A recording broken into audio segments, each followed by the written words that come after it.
के शर्मा, महंगाई पर, बेरोजगारी पर, गरीबी पर, किसानी पर, महिलाओं पर बात करते करते ये कहां आप मटन में, मछली में अटकते चले गए?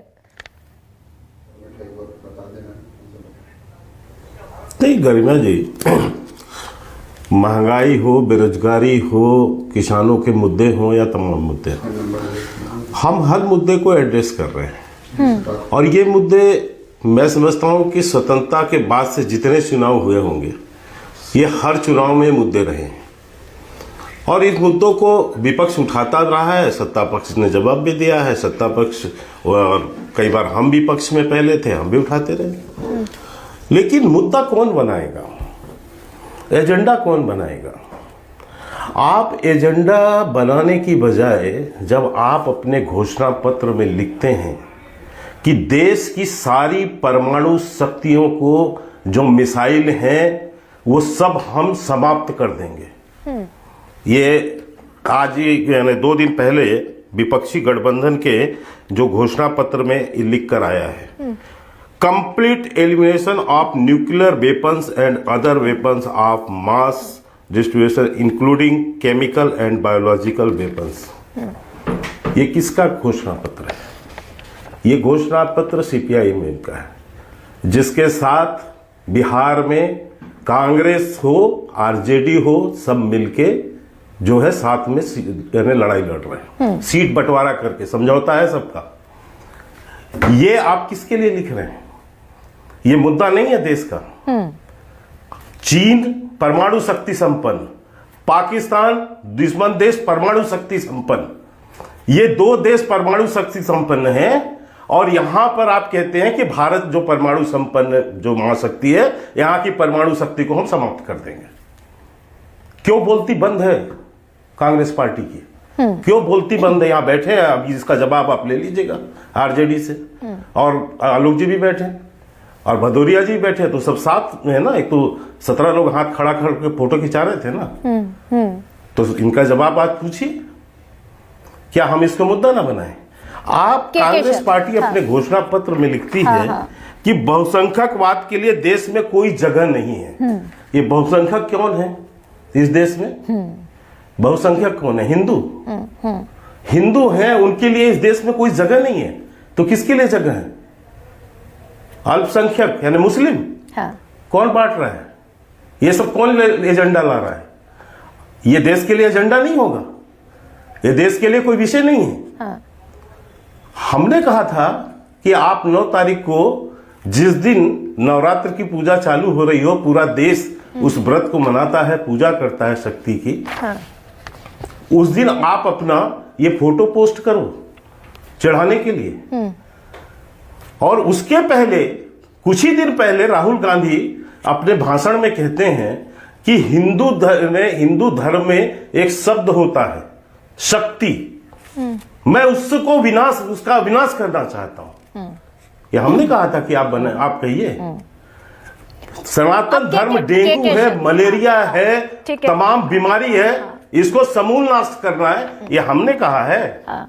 और ये क्या मुद्दे नहीं है देश के? बिल्कुल ठीक बात है आपके के शर्मा। मैं सवाल दूसरा सनातन धर्म पर बिल्कुल ठीक कह रहे हैं आप। एक सेकंड, आपने अपनी सुविधा से सनातन चुन लिया, आपने अपनी सुविधा से हिंदू धर्म में जो शक्ति जिस पर राहुल गांधी ने बयान दिया वो चुन लिया, आपने मछली मटन चुन लिया और आपने कह दिया कि भाई वोट बैंक को ये प्रभावित करने की कोशिश है। लेकिन यही सारे लोग जब बेरोजगारी की बात कर रहे हैं, नौकरियों की बात कर रहे हैं, तेजस्वी यादव लगातार बोल रहे हैं कि हमने 17 महीने में 5 लाख नौकरी दे दी। कांग्रेस ने अपने घोषणा पत्र में जिक्र कर दिया, एमएसपी का भी जिक्र कर दिया, यानी कि किसानी का, नौकरी का भी जिक्र किया और महंगाई का भी जिक्र किया, महिलाओं का भी जिक्र किया। मैं ये पूछ रही हूं कि सरकार, आप सरकार है, सत्ता है, पावर में है, गद्दी पर है, आप ये सारे मुद्दों पर बोलेंगे, महंगाई पर, बेरोजगारी पर क्यों नहीं बोलेंगे? बोलना चाहिए क्या? क्यों नहीं बोलते हैं? क्यों नहीं बोलते हैं? नहीं क्यों नहीं बोल। लेकिन मुझे एक बात गरिमा जी आप बताइए ना जी, कि जनता की अदालत पे खड़े हैं ना हम, जनता के सामने चुनाव आ चुका है। 10 साल के अंदर में हमने गरीबों के लिए, किसानों के लिए, मजदूरों के लिए, बेरोजगारों के लिए जो किया है, हम तो हर साल अपना रिपोर्ट कार्ड लाते हैं। हर साल मई के महीने में अपना हम 3 दिन का कार्यक्रम करके रिपोर्ट कार्ड देते हैं। आपको पता भी होगा, अशोका होटल में और तमाम जगह पर हमने प्रेस कॉन्फ्रेंस करके विभिन्न राज्यों में हम अपने जो वर्ष भर के कार्यक्रम उसका रिपोर्ट कार्ड देते हैं। लेकिन सारी रिपोर्ट, लेकिन के शर्मा, अगर आप रिपोर्ट कार्ड देते हैं तो रिपोर्ट पढ़ते भी होंगे ना।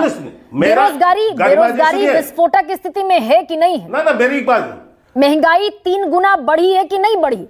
नहीं, ये विपक्ष अपना ऐसा है, गरिमा जी ऐसा है, इसका फैसला जनता करेगी ना। चुनाव के मैदान में है, विपक्ष से कहिए एजेंडा उठाए ना, ये सब विषय पे क्यों जा रही है? वो क्यों ये सब हिंदुओं को चिढ़ाने का काम कर रहे हैं? वो क्यों कर रहे हैं कि हम सारे परमाणु हथियार यहाँ के भारत के समाप्त कर देंगे? नहीं, हिंदू मुस्लिम सूट भी करता है क्या के शर्मा आपको? वो उठाए महंगाई को और जनता के बीच में जाए, जनता के बीच में जाकर एजेंडा बनाए। हम गए थे ना 2014 में, हम 2014 में गए थे ना, जनता ने हमारी बात पर विश्वास किया। यदि विपक्ष की विश्वसनीयता है, उनकी एजेंडे में दम है, तो जनता चुनाव चल रहा है ना, 4 जून को फैसला हो जाएगा। हम भी जनता को कन्विंस कर रहे हैं। नहीं, विपक्ष से जो सवाल बनते हैं मैं पूछूंगी के शर्मा, लेकिन मैं आपसे ना टिकट बांट पाए हैं, ना रैली चालू कर पाए हैं। लेकिन मैं आपसे ये क्यों ना पूछूं, विपक्ष के लिए तो बैठे आलोक शर्मा बैठे, अनुराग भदौरिया बैठे, कंचना यादव बैठी, लेकिन मैं के शर्मा से ये पूछूंगी, अगर तो नाजायज होगा क्या कि महंगाई आप कंट्रोल नहीं कर पाए? महंगाई का मुद्दा 23% लोगों को के लिए वोट करने का मुद्दा है। ये आपके आरोप है गरिमा जी, ये आपके आरोप है, विपक्ष के आरोप है। मैं पहले बता दे रहा हूं, ये विपक्ष के आरोप है और आपके भी व्यक्तिगत यदि आप उठा रही हो तो ये आपका भी आरोप है। ये सीएसडीएस का सर्वे, जनता के सामने सब स्थिति स्पष्ट है। अभी सीएसडीएस का सर्वे महंगाई दर घटी है पुनः। नहीं ठीक है, आप सीएसडीएस का उठाए, सीएसडीएस के सर्वे में हमें बहुमत से जिताता दिखा रहा है, मान रही हैं आप? मानेंगे? तमाम सर्वे भारतीय जनता पार्टी को तो जो है 350 से ऊपर सीटें दे रही हैं, तब तो आप क्वेश्चन में आ जाती हैं, तब तो विपक्ष उसको मानने को तैयार नहीं होता है। ये जो आटा 20 से 40 रुपए किलो हो गया, के शर्मा, दाल 80 से 210 रुपए किलो हो गई, दूध 30 से 66 रुपए लीटर हो गया। गरिमा जी, हर चीज के दाम 3 गुने बढ़े हैं कि नहीं बढ़े? स्टूडियो में फैसला तो होगा नहीं। नहीं, मैं ये बात कह ही नहीं रही हूँ, मैं तो आपसे बड़ी जिम्मेदारी से कह रही हूँ। स्टूडियो में फैसला नहीं होगा, बिल्कुल ठीक है। ये 3 गुना दाम बढ़े कि नहीं, इस पर तो बताइए। कह रहा हूँ कि अब तो हम सुन लीजिए, हम युद्ध के मैदान पे खड़े हैं, बिल्कुल चुनावी राजनीतिक युद्ध के मैदान पर। बहुत दिन बहस हो गए इस पर, खूब विषय उठाया है विपक्ष ने। अब जनता के सामने जाइए, जनता के सामने आप भी हैं, हम भी हैं। यहां थोड़ा फैसला होगा, फैसला होगा जनता के बीच में। क्यों डर रहे हैं लोग? आज तक जो है अखिलेश यादव रैली नहीं कर पा रहे हैं। अभी तो उनकी टिकट जो दे रहे हैं वही आज बदल रहे हैं, सुबह एक टिकट, दूसरा दोपहर में एक टिकट, शाम को तीसरी टिकट हो जा रही है एक ही सीट पर। अच्छा के शर्मा, ये डिबेट यहाँ पर खत्म हो जाती है क्या? और बड़ा जिम्मेदारी से बताइए, बदलेगा नहीं? हाँ, एक सेकेंड, बड़ी जिम्मेदारी से बताइए कि सारे सर्वे अगर बीजेपी को जिताता हुआ दिखा रहे हैं, आप भी कॉन्फिडेंट हैं कि आप जीत रहे हैं, मेरी शुभकामनाएं आपके साथ है। क्या ये मुद्दा गौण हो जाता है कि देश में बेरोजगारी है, देश में महंगाई है, ये जीरो हो जाता है क्या मुद्दा? मुद्दा देश ऐसा है गरिमा जी, मुद्दा देश में है या नहीं इसका भी फैसला जनता ही करेगी, इसका भी फैसला जनता करेगी। मैं आंकड़े लेके बैठूंगा तो घंटे तक आपसे आंकड़े पे बात करता रहूंगा, महंगाई दर उस समय इतनी थी, आज इतनी है, कल बेरोजगारी दर इतना था, इतना है, इतने लोगों को यहां दे दिया रोजगार, उतना को वहां रोजगार। ये बहस तो आप रोज ही करती है चैनल पे बैठ। ठीक है, ठीक।